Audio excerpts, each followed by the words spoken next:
We can learn a lot about cyclohexane with a simple molecular model kit. And I've built some models here. I'm going to spend a little time looking at them. So here I have a model of cyclohexane.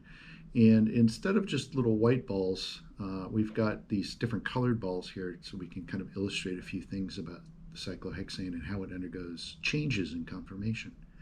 But let's begin with the shape itself. So if I just put my model kit together, it naturally falls into this interesting shape where you notice the carbon atoms are not all in the same plane. The thing isn't flat. It kind of goes up and down as you go around. And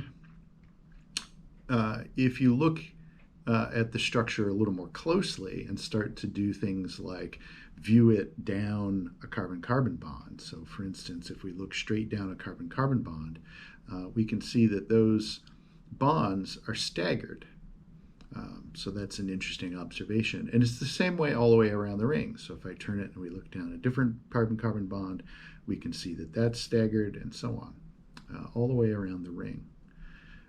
The other thing about this kind of up and down shape is that it contracts the bond angles slightly. So instead of it being strained because of angle strain, this shape that it adopts, called a chair conformation, relieves the angle strain. So the chair conformation that this is gets its name from kind of thinking about the shape is kind of a lazy boy recliner, where this part is the seat. I'm holding the headrest of the chair in my hand, and this is the footrest over here. So if I kind of hold it up this way. So that's the chair conformation of cyclohexane.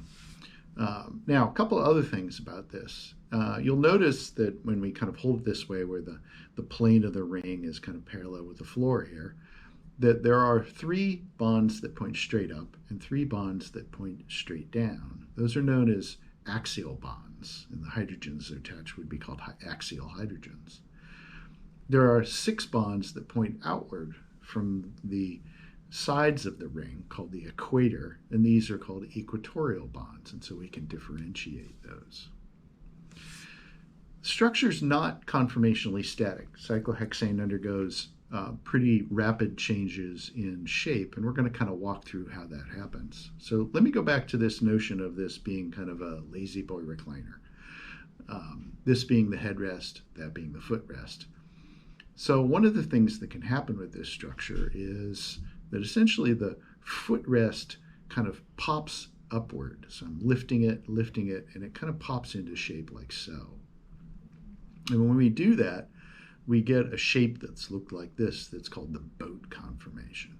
Let me swap out models here. I'm going to have another one. I'm going to do the same thing to it. So here's another one. And now I have these colored markers in these 2 positions. Again, we're going to consider part of this the footrest over here, or excuse me, the headrest over here. This is the footrest. And I'm going to raise the footrest up. So we're going to pop this up. And we get into a shape that we call, that looks like this.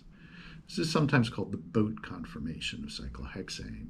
And it's a boat in a, think Viking ship sort of sense, where it has a big, tall bow and a big, tall stern, and these are the sides of the boat here. It turns out this isn't a stable conformation. It's actually a transition state between 2 very similar, more stable structures. But let's look at it a little more closely and understand why this is unstable. So the first thing I'm going to do is I'm going to turn it. We're going to look kind of from the bow to the stern. And when we do that, let's look at the side of the boat here. And we can very clearly see something we saw in ethane, which is eclipsing bonds. And we see the same thing on the other side of this. We see eclipsing bonds. So there's a great deal of torsional strain in this structure. The other strain isn't quite apparent because it's a ball and stick model, but that's represented by these 2 colored hydrogens that we see up here. They're sometimes called the flagpole hydrogens. You can imagine a flagpole on the bow and the stern of the ship. They're actually getting too close together. So there's a little bit of steric strain between them. They're kind of bumping, if you will. So this isn't a stable structure. It's actually a transition state. And it's a transition state to a structure actually known as a twist boat. So watch me transform this into a twist boat. What I'm going to do is grab the bow and the stern, and I'm going to pull one toward me. I'm going to push the other away from me ever so slightly, just a little twist like that. And that is actually a stable conformation. And by stable, I mean it represents an energy minimum. It's not as stable as the chair conformation we started with. So this is known as a twist boat. And it's a little bit more stable, about 1 kilocalorie per mole, than the boat conformation that I showed you earlier. So why is it a little bit more stable? So again, let's look at the sides now of our twist boat, and we're going to look down the side. So if we look down the side here, you can see that there's a little bit of stagger now on that side. Look over here, we can see it a little bit more. There's a little bit of stagger between the bonds. So we've relieved, to some extent, the torsional strain in the structure. The other thing that isn't quite apparent is that the flagpole hydrogens have moved a little further apart. So this structure is actually about 1 kilocalorie per mole more stable than the boat structure that we saw to begin with. So one of the really curious things about cyclohexane is that it undergoes a flip from one chair conformation into a second chair conformation. So let me do that for you with this model kit. So we're going to start again from our chair conformation. Here's the headrest. This is the footrest. And what I did before, you remember, was lift the footrest up. It goes through a transition state called a half chair. Basically, now the footrest is sticking straight out from the seat. It's very strained. There's a lot of angle strain inside and a lot of torsional strain in that. It's a transition state. And then we continue up straight into a twist boat. That twist boat then twists slightly to go into the other twist boat. So they interconvert just by this little twist. And then what was the headrest flips down.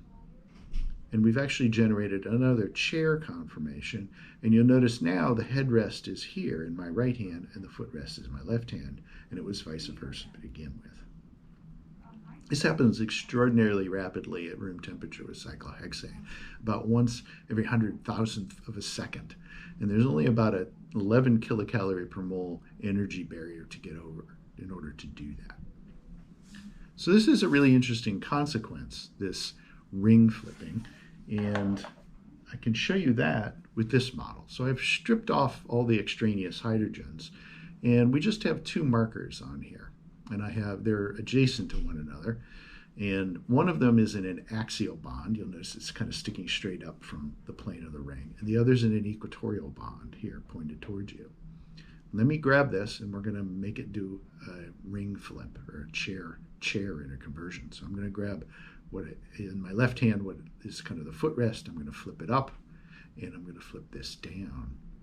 And you'll notice that these 2 swapped positions.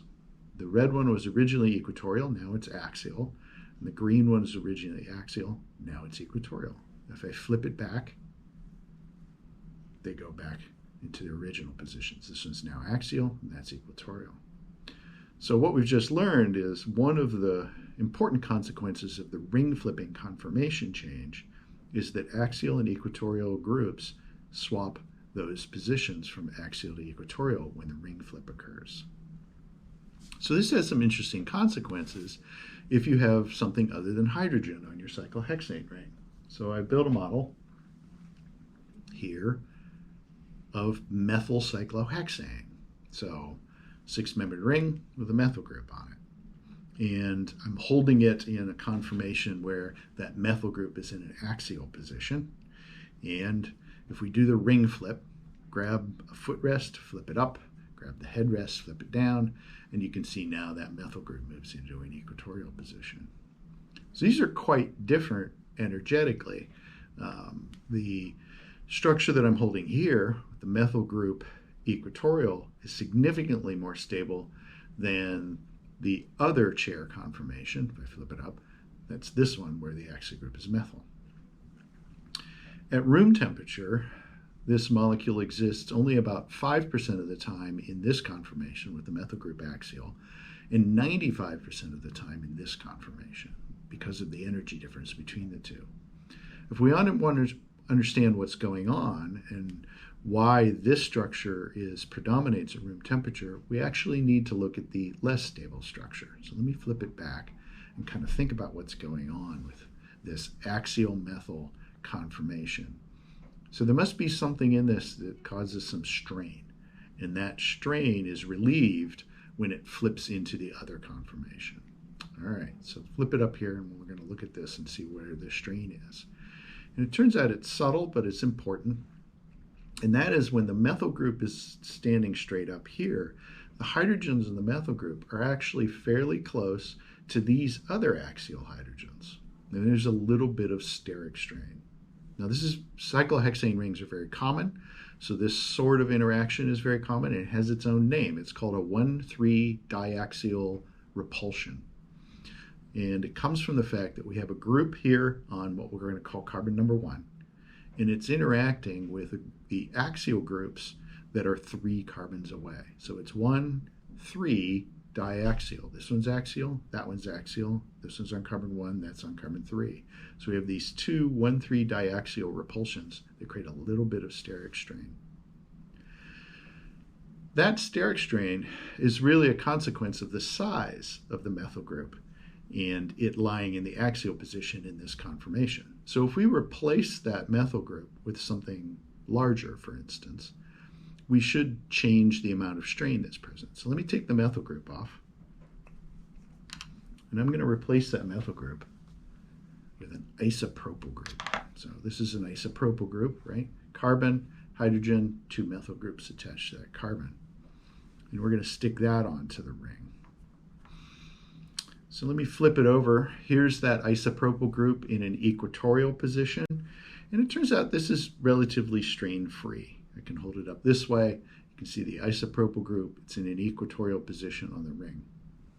But when I flip the ring, that isopropyl group now pops up into that axial position like we saw with the methyl. And here it is.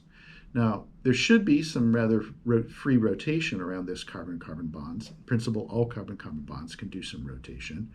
But this structure is going to rotate to a position kind of like I have it here. If we look down at the top of this, here's that hydrogen that's on the center carbon of our isopropyl group, and the methyl groups are kind of pushed out of the way. So this is going to suffer a little bit of steric strain, just like the methyl cyclohexane. 1,3 diaxial repulsions with the axial isopropyl group bumping into the axial hydrogens. That strain is relieved when it goes down into the equatorial position. So the isopropyl group isn't going to suffer much more strain than the methyl group because the methyl group had a hydrogen in that same place. These methyl groups are out of the way. And so this is very, very similar to the methyl cyclohexane. But what if this group is really big? So let me take the isopropyl group off, and I'm going to put on a T-butyl group, monster of an alkyl group. So we put the T-butyl group on here, and I'm going to flip it down. So let's start here. There's my 6-membered ring. That's the T-butyl group. It's a great big thing, and it can, of course, rotate over here. So that should be the stable conformation, and by far it is. The equatorial T-butyl group is where this molecule wants to be in a conformation-wise. But look what happens when I do the ring flip. Flip it up, and now look where these hydrogens are from this methyl group. They are so close, they are closer than the length of a carbon-hydrogen bond. So that means this molecule is going to be very biased toward this conformation where the T-butyl group is equatorial. In fact, it's really difficult to measure experimentally how much of the molecule exists in the axial T-butyl group. That number is vanishingly small. So it's 99.99 plus conformation in this shape. So we can learn a lot looking at molecular models about cyclohexane conformations.